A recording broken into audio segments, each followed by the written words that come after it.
Imagine कीजिए एक ऐसी दुनिया जहां सभी लोग अंधे हैं। इस दुनिया में एक ऐसा इंसान पहुंच जाता है जो उन्हें लाइट के बारे में बताता है, दिखाई देने वाले विजिबल यूनिवर्स के बारे में बताता है, लेकिन वो अंधे लोग उस पर कभी यकीन नहीं करते क्योंकि वो चाहकर भी इस दुनिया को नहीं देख सकते। हम इंसानों की भी कुछ ऐसी ही हालत है इस यूनिवर्स में। रात के चमचमाते आसमान में मौजूद है एक ऐसी दुनिया जिसे हम नहीं देख सकते, जिससे सदियों से हम अनजान थे। लेकिन आज मॉडर्न साइंस की आंखें इस दुनिया को लगातार देख रही हैं, और इन आंखों से इस दुनिया को देखना हमारे लिए वैसा ही होगा जैसा एक अंधे इंसान को आंखें मिलना।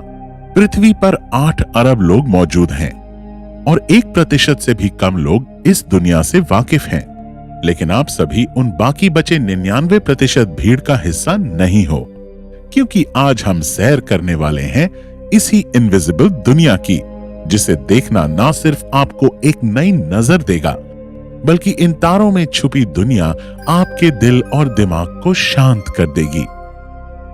तो चलिए आज सभी चिंताओं को छोड़कर चलते हैं अंतरिक्ष की एक नई दुनिया में।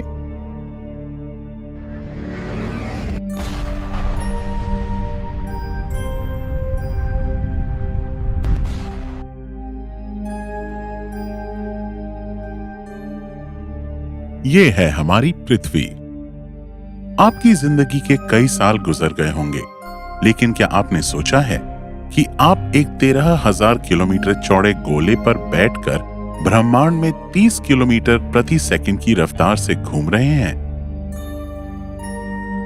पृथ्वी ब्रह्मांड का सबसे महत्वपूर्ण ग्रह है। 4 अरब साल के इतिहास में पृथ्वी ने अनगिनत कहानियों को जन्म दिया है। पृथ्वी पर 6.5 करोड़ साल पहले डायनासोर्स उत्पात मचाया करते थे, लेकिन सिर्फ एक एस्ट्रॉयड ने सभी डायनासोर्स का सफाया कर दिया। अब तक जीवन से भरपूर इस ग्रह पर 5 बार प्रलय आ चुकी है, लेकिन फिर भी लाइफ हर बार फिर से पैदा हुई है।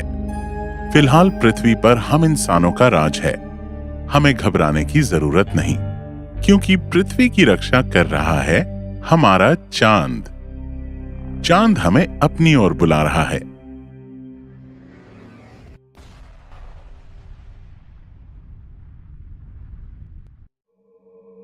चांद की ये वीरान भूमि इसके जन्म काल से सुनसान पड़ी है।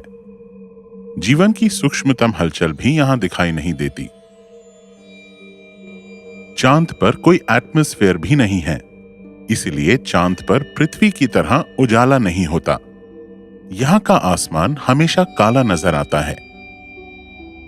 चांद पर सूर्योदय कुछ इस तरह दिखाई देता है, और चांद से हमारी पृथ्वी कुछ इस तरह दिखाई देती है।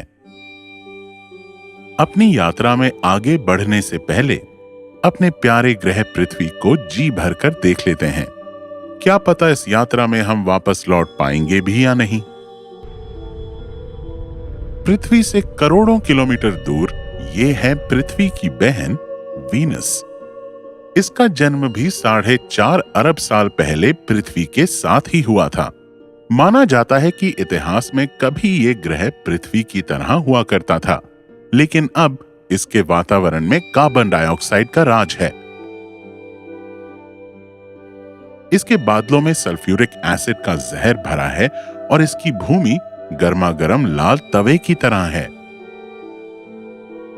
यहां मौजूद है जानबाज सोवियत रोबोटिक प्रोब, जो अब यहां क्रैश हो चुका है, लेकिन ब्रह्मांड के इतिहास में इसका नाम हमेशा दर्ज रहेगा।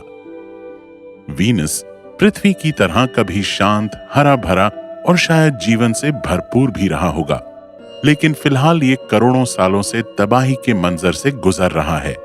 हमारी स्पेसशिप यहां अधिक देर नहीं रुक सकती। अब हमें आगे बढ़ना होगा। हम पहुंच चुके हैं अपने सोलर सिस्टम के सबसे छोटे ग्रह मर्क्यूरी के पास। मर्क्यूरी यानी बुध ग्रह, जो कभी एक बड़ा प्लैनेट हुआ करता था, लेकिन इतिहास में हुई किसी कॉस्मिक टक्कर से इसका एक बड़ा भाग इससे अलग हो गया। मर्क्यूरी सूर्य के सबसे करीब होने से काफी गर्म है। यहाँ दिन का तापमान 450 डिग्री सेल्सियस तक रहता है और वहीं रात में 175 डिग्री सेल्सियस। हालांकि यहाँ का एक दिन पृथ्वी के 176 दिनों के बराबर होता है। मर्क्यूरी से हमें अपना सूरज 3 गुना बड़ा दिखाई देता है। हम सूर्य के काफी करीब आ चुके हैं। अब हमें और आगे चलना चाहिए।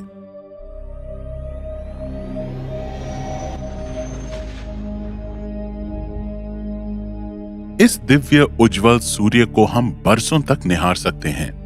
लगता है कि इसकी सुंदरता के सामने ब्रह्मांड की हर चीज बेकार है। हमारे सौर मंडल का केंद्र यही है जो सभी ग्रहों को थामे हुए है। पृथ्वी से 13 लाख गुना बड़ा ये गोला अंतरिक्ष में 200 किलोमीटर प्रति सेकंड की रफ्तार से बेखौफ घूम रहा है और इसके साथ हम भी इतनी ही गति पर ब्रह्मांड में सैर कर रहे हैं। ये 200 किलोमीटर हमारे लिए भले ही काफी अधिक हों, लेकिन 14 लाख किलोमीटर चौड़ाई वाले इस अग्नि पिंड के लिए ये अंतरिक्ष में एक पैर रखने के बराबर भी नहीं है। सूर्य के पास कोई सॉलिड सरफेस नहीं है। इसका सरफेस टेम्परेचर 6000 केल्विन है। रात के आसमान में दिखाई देने वाले सभी सितारे इसी सूर्य की तरह प्लाज्मा के सागर हैं और हमारी पृथ्वी पर मौजूद रेत के कणों से भी ज्यादा तारे इस ब्रह्मांड में मौजूद हैं। हमारे सूरज से आने वाला प्रकाश हमारे ग्रह पर 8 मिनट में पहुंचता है, लेकिन उसी प्रकाश को इसके केंद्र से निकलने में 1 लाख साल का समय लग जाता है। इसके केंद्र में हम अपनी स्पेसशिप को नहीं ले जा सकते। अभी हमारी स्पेसशिप की प्रोटेक्टिव शील्ड इसकी गर्मी को सहन नहीं कर सकती। अब हमें आगे बढ़ना होगा।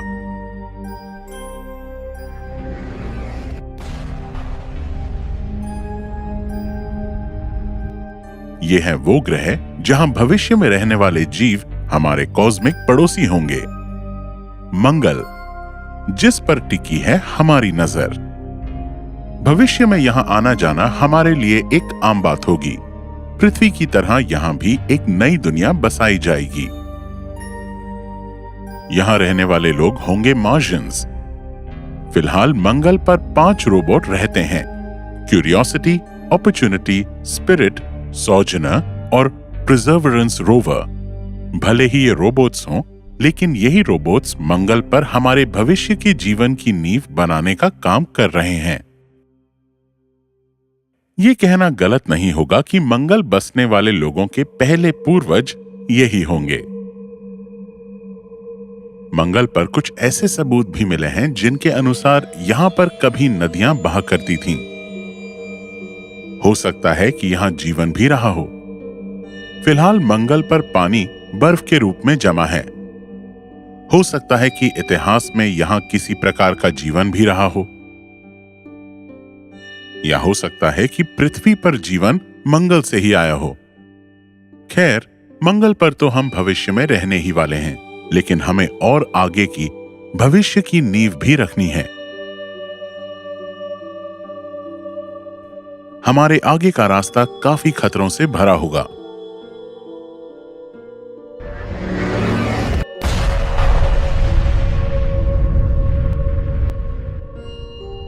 ये हैं एस्ट्रॉइड्स। हम गुजर रहे हैं एस्ट्रॉइड बेल्ट से। ये वही जगह है जहां से माउंट एवरेस्ट जितना बड़ा एस्ट्रॉइड हमारी धरती पर आकर गिरा था और डायनासोर को खत्म कर दिया था। हमें ऐसे हजारों एस्ट्रॉइड से बचकर आगे जाना होगा। फाइनली हम एस्ट्रॉइड बेल्ट को पार कर चुके हैं। ये है हमारी पृथ्वी का बड़ा भाई जुपिटर। पृथ्वी से 1000 गुना बड़ा ये दानव अपने अंदर सौर मंडल के सभी ग्रहों को थाम सकता है। इस पर घूम रहे ये क्लाउड्स अमोनिया और पानी के भंडार हैं। जुपिटर एक गैस जायंट है। इसमें कोई सॉलिड सरफेस नहीं है, बल्कि ये गैस से भरा एक गुब्बारा है। लेकिन जुपिटर के पास एक सॉलिड कोर है जो कि हमारी पृथ्वी जितनी बड़ी हो सकती है। अगर हम जुपिटर के अंदर जाएं तो हम फ्री फ्लोट करते रहेंगे। जुपिटर पर जीवन की कल्पना करना तो बिल्कुल असंभव लगता है, लेकिन इसके चंद्रमाओं पर जीवन की संभावना हो सकती है। जुपिटर के चंद्रमा कैलिस्टो के नीचे समुद्र का होना संभव है और वहां जीवन की संभावना हो सकती है। कैलिस्टो सोलर सिस्टम का वो चांद है जिस पे सबसे अधिक एस्ट्रॉइड्स के हमले हुए हैं। अगर आप इस पर मौजूद हजारों चमकीली संरचनाओं में खड़े हो जाएं, तो आपको कुछ भी दिखाई नहीं देगा, क्योंकि ये इतनी ज्यादा ब्राइट है कि वहां चारों तरफ लाइट ही लाइट मौजूद होगी और हम कुछ भी नहीं देख पाएंगे। लेकिन फिलहाल हमें बहुत कुछ देखना बाकी है। अब हम आगे चलते हैं। ये है शनि, हमारे सोलर सिस्टम का सबसे खूबसूरत ग्रह। लेकिन इस खूबसूरत ग्रह की आवाज थोड़ी डरावनी लग सकती है। जरा इसे आप खुद सुनकर देख लीजिए।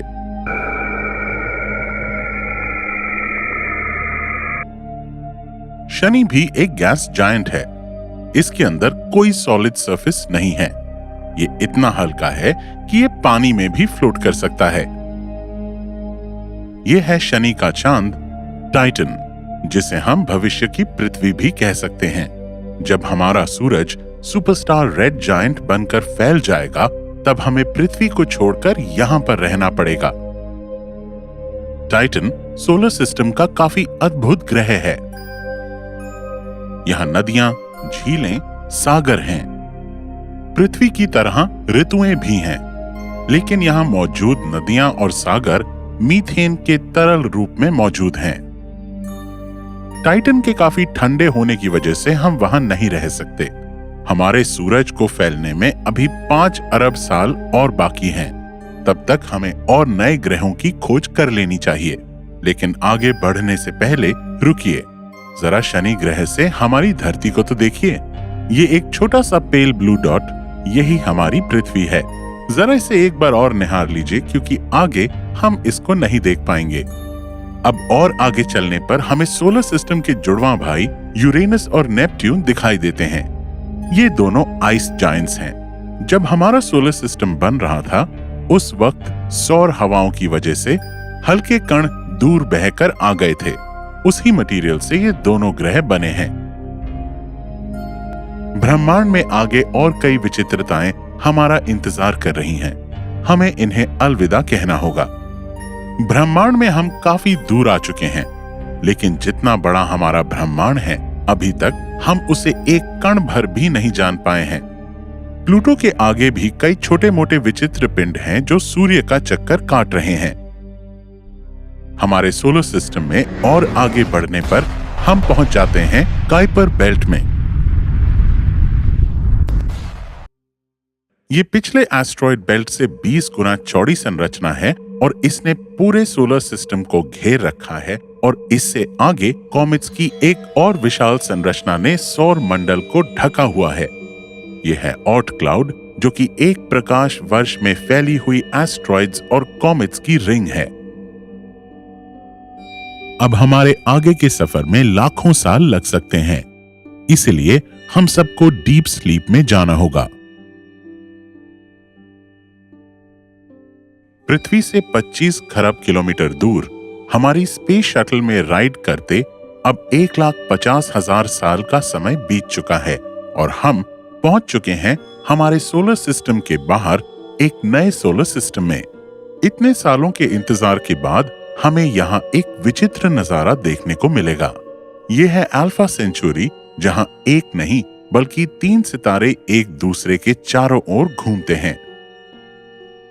ब्रह्मांड में मौजूद ऐसी अनंत विचित्रताएं हमारा इंतजार कर रही हैं।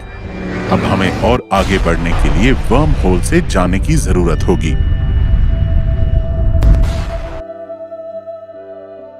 यह है स्टीफनसन 218, ब्रह्मांड का सबसे बड़ा तारा।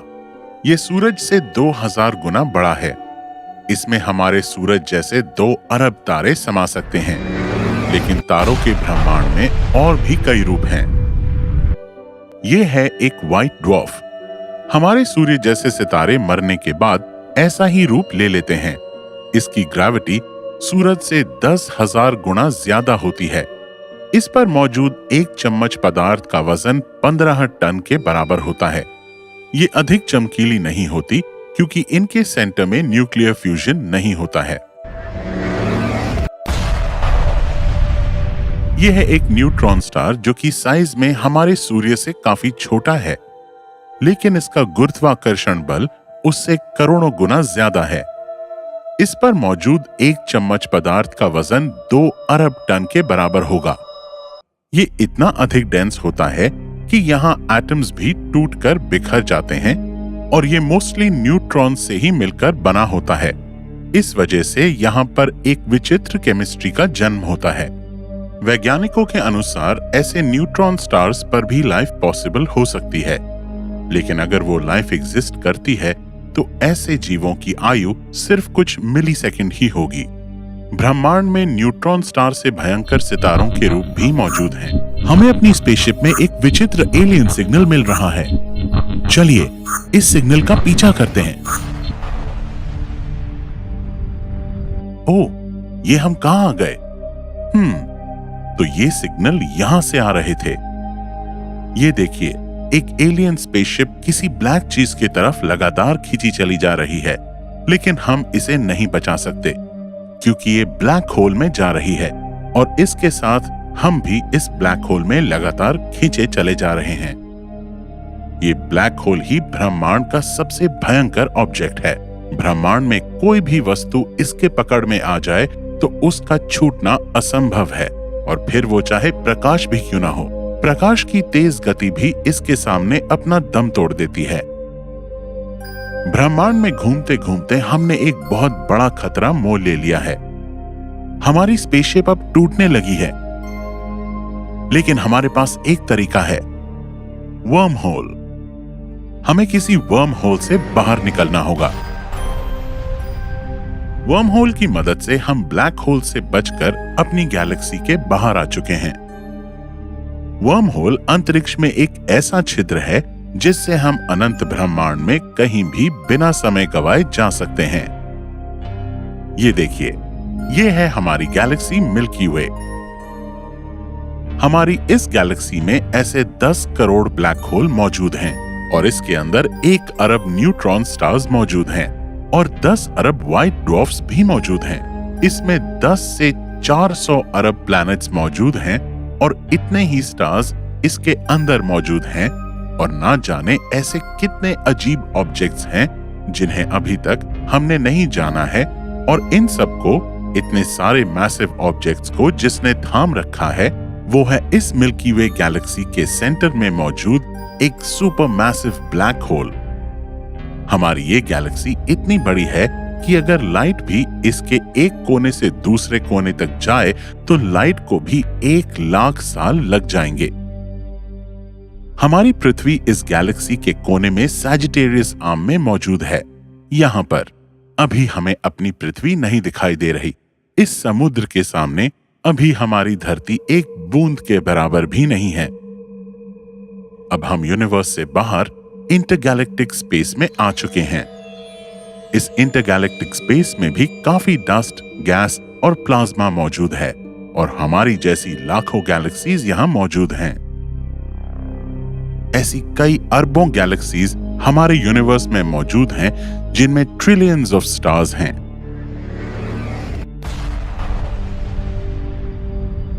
दोस्तों, अभी हम एक सुपर क्लस्टर तक पहुंच चुके हैं।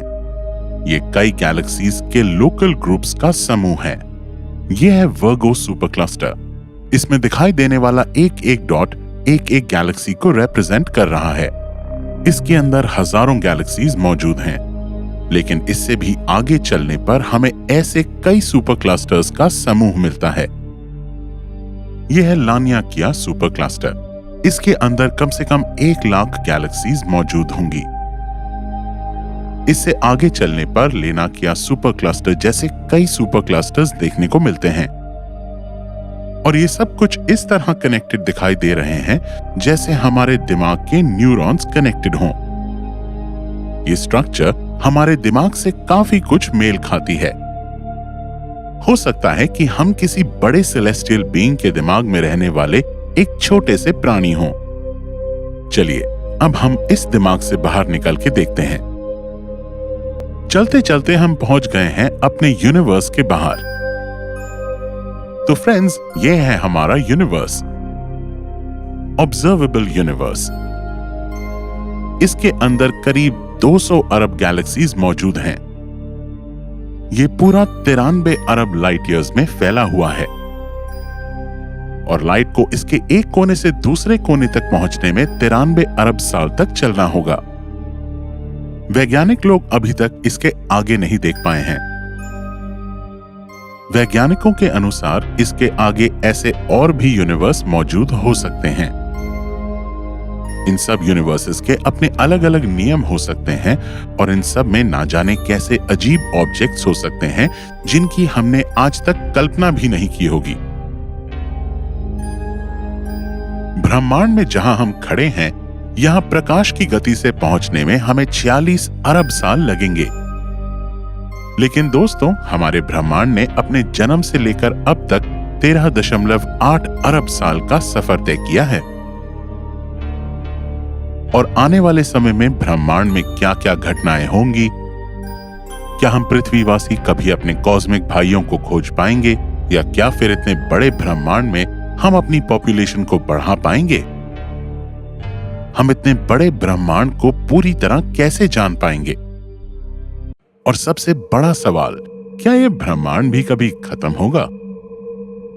हमारा ब्रह्मांड कब और कैसे खत्म होगा, ये आगे की कहानी है। लेकिन आज हमारे ब्रह्मांड का सफर यहीं खत्म होता है।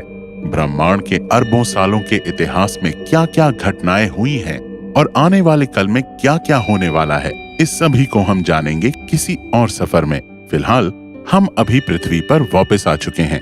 उम्मीद रखते हैं कि आपको ये सफर काफी अच्छा लगा होगा।